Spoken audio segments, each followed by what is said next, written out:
Okay, so in this video I'm doing a Valentine's or maybe even anti-Valentine's kind of look. It's well, I have named it the Love Zombie. Um it's kind of gross, very red. My skin is still stained red and probably will be for the rest of eternity.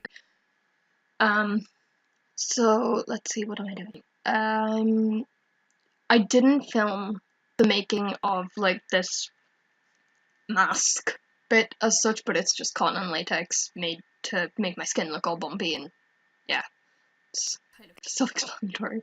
So I just attached that to my face with ferret gum, and then I was blending out the edges a bit more with cotton and latex, and I actually figured out at this point that I have an advantage over some people because I don't have to worry about avoiding baby hairs on the side of my head because I don't have any, because I've shaved the sides of my head. So after I do that, what do I do?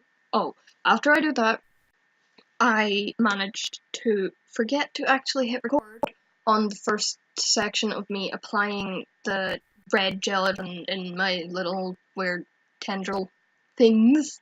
So it will just appear with me with red tendril things, but I do have footage of me adding more. Um, After that, I think I paint the mouth section dark.